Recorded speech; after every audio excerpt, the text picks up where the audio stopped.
He has, it's amazing, and I say hats off to Sony for having the bravery to choose somebody who's relatively unknown. I mean, he has won a BAFTA for Boy A, which he was absolutely exceptional in, but there are some of the biggest names in Hollywood going for this role, and it's been talked about for months and months and months, and nobody was expecting this to actually be the outcome.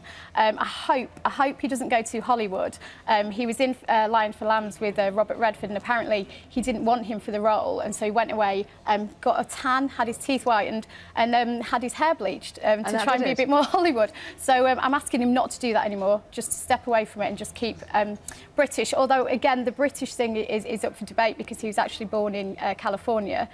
He was raised in Britain, he has British parents, but again, he's been claimed as one of our own now that he's a massive success. Had you heard of him before, Charlotte? I hadn't actually, no, but looking at the picture of him there, he looks like a cross between Daniel Radcliffe and Tobey Maguire. He does, yeah. Looks-wise, he's quite suited for the part, I think, definitely. I think he's modelled as well, hasn't he? It says he was a model for Vogue. He has. But if you see him in Boy A, he played a very different character. He was very gritty. It was he was really exceptional in this. So I think it's going to be a big transformation for him, and people are going to be really interested to see sort of what he can bring to the role. Well, it's going to catapult his image, isn't really it? Is. Let's take a look at the Daily Mail now. Silvio Berlusconi. I mean, he's brilliant. I'm sure I wouldn't think he was brilliant if he was our Prime Minister, I have to say. But he's such a colourful character. He's been caught, I don't know if that's the right word, but he had a traditional dance when he visited Brazil. The actual story is that some dancers came to a hotel room he was in and gave him what they're calling a traditional folklore dance. It wasn't a pole dance or a lap dance, as the dancers themselves are claiming, but it's just yet another chapter in his very colourful life. I mean, he's the man who's had a hair transplant. He's talked about having cosmetic procedures. He's got a tan deeper than Jordan's, I think we can all agree. So it's yet again another embarrassment for him, but he's like Teflon. He just brushes it all off and keeps on going. And he's incredibly popular in Italy, isn't he? He is. And you think when you see, you know, the sort of state of politics in our country and people are a little bit, you know, it's been quite a difficult few months, and obviously in Italy they like to do things slightly differently, and they probably quite like the fact he's quite a character. OK, let's move on and take a look at the Times, which is talking about wine snobbery, isn't it? What's their take on it? Well, I think it's this new study that basically says nobody can really tell the difference between a £100 bottle of wine and a £10 bottle of wine based on taste alone. It's all down to the name and the label and the design. So it essentially, I think, confirms what we all know, which is we're all massive wine snobs. So if somebody turns up to a dinner party with what looks like a really expensive bottle of wine with a label you cannot read and looks like it's been done by Banksy, then you immediately give them loads and loads of respect. And they're sort of suggesting, OK, if you're going to a dinner party, we suggest you take a cheap but quite expensive looking wine on the label. I say get out your kettle, steam off the really expensive labels off the expensive bottle of wine, just super glue them to the cheap bottles. Would that fool you, Charlotte? Well, I think you do kind of look for the label, though, don't you? Because if you see a sort of traditional old-fashioned one, you think, oh yeah, that must be a good one. But you know, some of the ones that have got the cartoons or the pictures, you think, oh, that's a bit of a gimmick. So, you know, it looks like it might be a bit tackier on the inside. See, I don't drink wine, and I have to go with strict instructions on how much to spend and what to ask for, otherwise I haven't got a clue what I'm getting.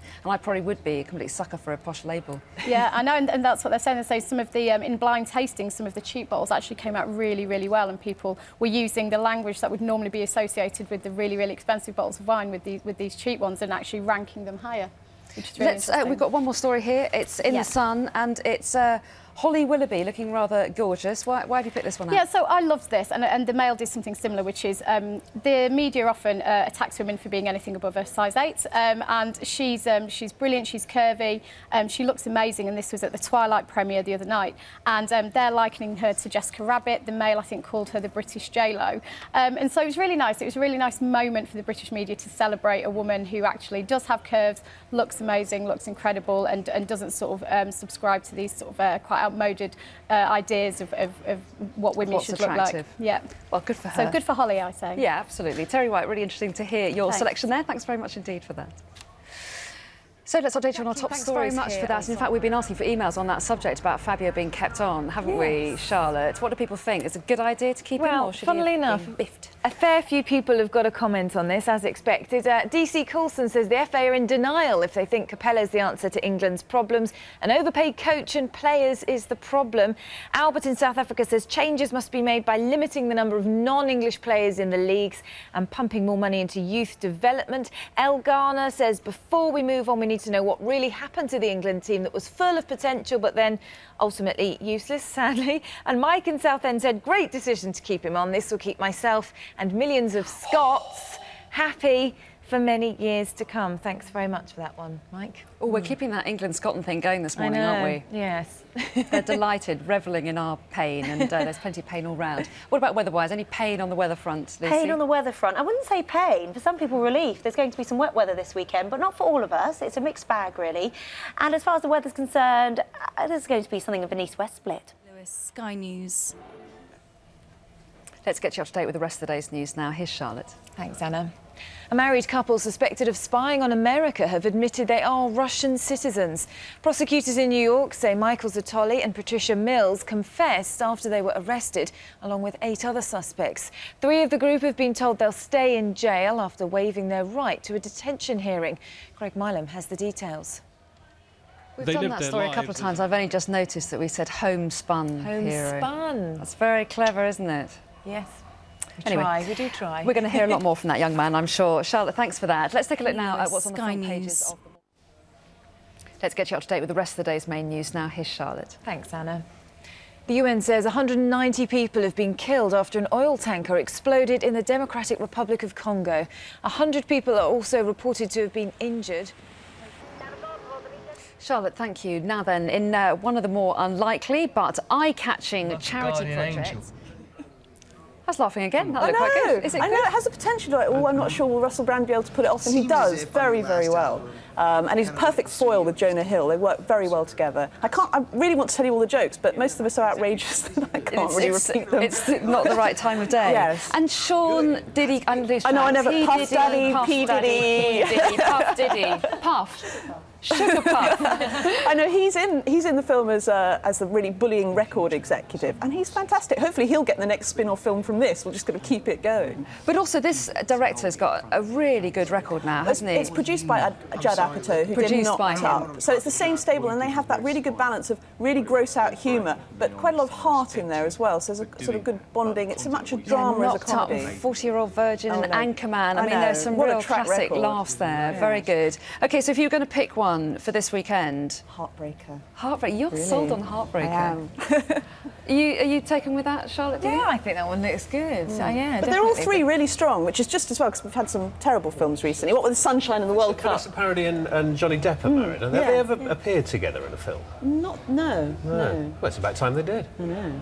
I think you should go to your movie producers now with that idea. Now then, shall we move on to today's sports? There's plenty of it.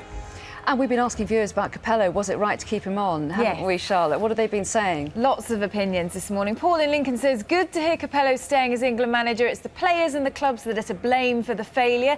Jaden King's got some advice for him and says Capello should stick with most of the present team and add younger players in the 2-year period before the Euros. Emma Coventry, who's age 11, thank you for getting in touch with us this morning, says don't make Fabio leave. He hasn't done anything wrong. It's not his fault. It's the players. Just because he's Italian doesn't mean he can't coach. And we mentioned earlier this thing about Britons being fatter and drinking more, and yet they're still living longer. And you said, what if they weren't eating all that food and drinking all that drink? We've had an email here that says if we didn't drink or eat good, unhealthy grub, who would want to live longer anyway? So, yeah, thank you. You just feel very old. Yeah. Great, fantastic. Well, let's find out before we go what the weather's got in store for us this weekend. Lucy, what's it looking like? It's not looking too bad. It really depends on where you are. It's not wall-to-wall sunshine by any means. Some relief for some because there will be some wet weather. But as far as the heat's concerned, it will be confined to the southeast. Another muggy day for the capital and many eastern areas. For the west, a much fresher feel, I think. As the rain